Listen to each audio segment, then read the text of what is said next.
Hi viewers, welcome to our channel. ప్రస్తుతం మనతో పాటు దాము బాలాజీ గారు సీనియర్ జర్నలిస్ట్ ఉన్నారు. వారితో ఒకసారి మాట్లాడదాం. సార్ నమస్కారం సార్. నమస్తే. సార్ బాలకృష్ణ గారి 'డాకు మహారాజ్' సినిమాకి మంచి పాజిటివ్ రెస్పాన్స్ రావడం, మాస్ ఆడియన్స్ అందరూ కూడా ఆ సినిమా వైపు పరుగులు తీయడం మనం చూస్తున్నాం సార్.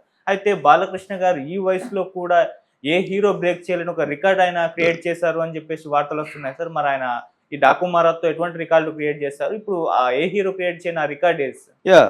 బాలకృష్ణ మనకు తెలుసు. ఆయన ఆల్రెడీ హ్యాట్రిక్ హీరోగా పేరు తెచ్చుకున్నాడు. వరుసగా అఖండ్ కానీ, వీరసింహారెడ్డి కానీ, భగవంత్ కేసరి కానీ 3 హిట్లు అయినాయి. ఇప్పుడు సెకండ్ హ్యాట్రిక్కి పునాది పడింది. 'డాకు మహారాజ్' అనేది హిట్ అయింది ఖచ్చితంగా. సో దాంతో ఆయన ఇప్పుడు సెకండ్ హ్యాట్రిక్ కూడా తెరలేకపోతున్నాడు. ఆల్రెడీ 'అఖండ 2 తాండవం' అనే పేరుతో బోయపాటి శ్రీను దర్శకత్వంలో సీక్వెల్, 'అఖండ'కి సీక్వెల్ వస్తుంది. ఆల్రెడీ అది మహాకుంభమేళలో షూటింగ్ మొదలైపోయింది. షెడ్యూల్ అక్కడ ప్లాన్ చేశారు. ఎందుకంటే రియలిస్టిక్గా వాళ్ళ అఘోరాలు కావచ్చు, ఇది కానీ మామూలుగా అయితే దొరకదు. అంతమందిని ఆర్గనైజ్ చేయడం వెరీ డిఫికల్ట్. ఇప్పుడు ఏమవుతుందంటే 12 గంటలకు ఒకసారి జరుగుతుంది కాబట్టి పుష్కరాలు అంటారు వాటిని. పుష్కరం అంటే 12 ఏళ్ళకి ఒకసారి జరుగుతుంది. ఆ కాంటెక్స్ట్లో అక్కడ షూట్ జరుగుతుంది. అట్లాగే నెక్స్ట్ సినిమా కూడా గోపీచంద్ మల్లినేనితో, ఎందుకంటే వీరసింహారెడ్డి లాంటి పెద్ద మాస్ హిట్ ఇచ్చాడు గోపీచంద్ మల్లినేని. అతనితో జూన్లో బాలకృష్ణ బర్త్డే ఉంది. ఆ రోజు షెడ్యూల్ స్టార్ట్ అవుతుంది అంటున్నారు. సో ఆల్రెడీ 'డాకు మహారాజు', 'అఖండ 2' అండ్ గోపీచంద్ మల్లినేని సినిమా ఇంకొక హ్యాట్రిక్ రెడీ అవుతున్నారు అనేది ఇప్పుడు వార్తలు వస్తుంది. ఇలాగ డబుల్ హ్యాట్రిక్ అనేది ఈ మధ్యకాలంలో ఏ హీరో రాలేదు. ఇదొక రికార్డుగా చెప్తున్నారు. ఎందుకంటే మనకు మామూలుగా నాకు తెలిసి శివరాజ్ కుమార్కి హ్యాట్రిక్ హీరో అనేవాళ్ళు. శివరాజ్ కుమార్కి వరుసగా అట్లాంటివి ఉండేవి, కానీ డబుల్ హ్యాట్రిక్ ఆయన కూడా చేయలేదు. శివరాజ్ కుమార్ కావచ్చు, రజనీకాంత్ కావచ్చు, లేకపోతే మోహన్ లాల్ కావచ్చు, అంటే ఈయన ఏజ్ గ్రూప్ వాళ్ళు, పాన్ ఇండియా లెవెల్లో అమితాబ్ కావచ్చు, ఎవరు కూడా ఇటువంటి డబుల్ హ్యాట్రిక్ సాధించలేదు. బాలకృష్ణ సాధించబోతున్నాడు అనేది చెప్తున్నారు. ఇక 'డాకు మహారాజ్' కలెక్షన్ల విషయానికి వచ్చేసరికి 3 రోజుల కలెక్షన్లు 92 కోట్లు దాటిందని చెప్తున్నారు. ఫస్ట్ రోజు 56 కోట్లు, రెండో రోజు 74 కోట్లు దాటింది, మూడో రోజు 92 కోట్లు. ఓవరాల్గా 3 రోజుల కలెక్షన్లు 92 కోట్లు వచ్చాయి. ఇది కూడా రికార్డ్ అని చెప్తున్నారు. ఇంకొక రికార్డు ఆయన సాధించింది ఏంటంటే, ఏ హీరోలు ఇప్పటి వరకు ఈయన ఏజ్ గ్రూప్లో ఏ హీరోలు సాధించని ఒక రికార్డు. అమెరికాలో వరుసగా ప్రతి సినిమాకి 4 సినిమాలు వేసుకుంటే ప్రతి సినిమాకి $1 మిలియన్ కలెక్షన్ అనేది అరుదైన రికార్డు. అది బాలకృష్ణ సాధించాడు. ఎందుకంటే బాలకృష్ణకి అమెరికాలో విపరీతమైన ఫ్యాన్ ఫాలోయింగ్ ఉంటుంది.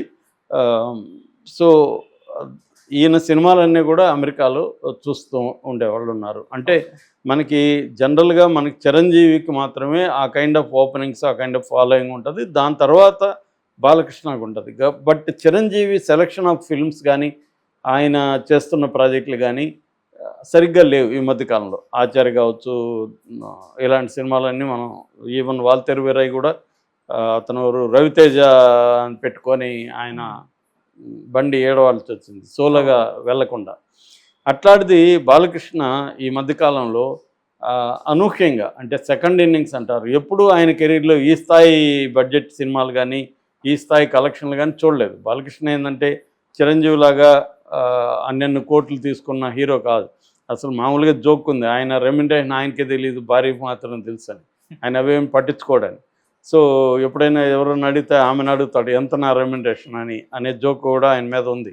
అంటే ఆయన ఎప్పుడు కూడా విపరీతంగా అత్యాశకు పోయి నాకు ఇంత డబ్బులు కావాలి అని డిమాండ్లు చేయడం కానీ ఉండదు. జనరల్గా ఏంటంటే బాలకృష్ణకు ఉన్న మంచి లక్షణాల్లో ఒకటి ఏంటంటే ప్రొడ్యూసర్స్ అండ్ డైరెక్టర్స్ హీరో ఆయన. అంటే ఒకసారి డైరెక్టర్ నమ్మినాక అతనితో సరదాగా బూతులు తిట్టచ్చు, అతన్ని అది ఇది కొట్టడానికి వెళ్ళొచ్చు, అవన్నీ ఉండొచ్చు, కానీ ఫైనల్గా అతని మాటే వింటాడు. చాలాసార్లు బోయపాటి గురించి చెప్తారు. బోయపాటి ఫర్ ఎగ్జాంపుల్ జోబిలో చేయబట్టుకొని ఒక సీన్ డైలాగ్ చెప్పమంటే ఈయన మర్చిపోతే కట్ సార్ జోబిలో చెయ్యి అంటే ఒక బూత్ తిడతాడు ఆ డైరెక్టర్ని, కానీ మళ్ళీ చెయ్యి మాత్రం పెట్టుకొని చేస్తాడు. అంటే డైరెక్టర్ చెప్పింది చేస్తాడు, కానీ సరదాగా ఎన్నిసార్లు చేపిస్తా అని తిడతాడు తప్ప చేయకుండా మాత్రం డైరెక్టర్ ఒప్పుకోడు. అంటే వేరే హీరోలు, అదే చిరంజీవి అనుకో, స్క్రిప్ట్లో కాలు వేలు అన్ని పెట్టి దాన్ని మార్చి దాన్ని తనదైన పద్ధతిలో చేయడానికి చిరంజీవి లాంటి వాళ్ళు ట్రై చేస్తే, బాలకృష్ణ ఒకసారి అసలు ఒక సీన్ నచ్చితే కూడా స్క్రిప్ట్ ఓకే చేసేస్తాడని కూడా ఆయన మీద జోకులు ఉన్నాయి. బాలకృష్ణకి ఒక సీన్ బాగుంది అనుకుంటా ఓకే హెడ్ గో హెడ్ అన్న ఇచ్చేస్తాడు. అంటే ఆయనకి ఏదో ఒక ఇన్స్టింక్ట్ ఉంటుంది, ఈ డైరెక్టరు బాగా చేస్తాడు అన్న ఇన్స్టింక్ట్ ఉంటుంది. దాంతో ఏదో ఒక ఎలిమెంట్ చూసి అదేదో సామెత ఉంది కదా, ఒక మెతుకు పట్టుకుంటే చాలు కదా అన్నం ఉడికిందా లేదు చెప్పడానికి, అలాగా బాలకృష్ణ వెళ్ళిపోతుంటాడు అనేది ఆయనకు ఉంది. అట్లాగే ప్రొడ్యూసర్లు ఆయనకి, ఎందుకంటే వాళ్ళ నాన్న ప్రొడ్యూసరు, ఆయన ప్రొడ్యూస్ చేశాడు, ఆయనకి ప్రొడ్యూసర్ల సాధక బాధకాలు తెలుసు కాబట్టి ప్రొడ్యూసర్లకి ఇంకా సలహా ఇచ్చి ఎలా చేసుకోండి, తక్కువ బడ్జెట్లో ఎలా చేసుకోండి అనేది చెప్తాడు తప్ప బడ్జెట్ని పెంచేసి లేనిపోని డేస్ వేస్ట్ చేసి ఇలాగా బాలకృష్ణ ఇప్పుడు చేయడం అనేది కూడా బాలకృష్ణకు ఉన్న మంచి రికార్డు. అట్లాగే ఒక పాన్ ఇండియా సినిమా తీయాలి, ఒక 2 ఏళ్ళు తీద్దాము 3 ఏళ్ళు తీద్దాం అనేది కూడా బాలకృష్ణకు ఉండదు. ఆయనకి ఏంటంటే సినిమా బాగుంది, కథ బాగుంది, చేసుకుంటూ వెళ్దామని తప్ప పాన్ ఇండియా కోసం ఈ హంగులు పెట్టండి ఆ హంగులు పెట్టండి అని డిమాండ్ చేసే వ్యక్తి. పాన్ ఇండియాకి ఇండియా ఆయనకు అనవసరం. సినిమా చేస్తే అది బాగుంటే అన్ని భాషలు చూస్తారన్న అభిప్రాయం తప్ప అలాగా ఆయన వెళ్ళిపోతున్నాడు. అందుకనే ఆయన ప్రొడ్యూసర్లకి ఈయన అడగకుండానే ఈయనకి కూడా రెమ్యునరేషన్ పెంచేసుకుంటూ వెళ్తున్నారు. సినిమాకి కూడా బడ్జెట్ పెట్టి క్వాలిటీ కోసం వాళ్ళే ఎక్కువగా ట్రై చేస్తున్నారు, బాలకృష్ణ డిమాండ్ చేయకపోయినా అనేది అంటున్నాడు. ఆ రకంగా ఖచ్చితంగా ఇది ఇవాళ ఉన్న టఫ్ సిచ్యువేషన్ మనకు తెలుసు. ఒక థియేటర్కి వచ్చి ఒక ఫ్యామిలీ సినిమాలు చూడాలంటే అన్నీ క్యాలిక్యులేట్ చేసుకొని వాళ్ళు రిస్క్ తీసుకొని వస్తున్నారు. ఎందుకంటే వాళ్ళ బడ్జెట్ ఓవరాల్ అని 2024లో అర్బన్ కన్జంప్షన్ అనేది బాగా తగ్గిపోయింది.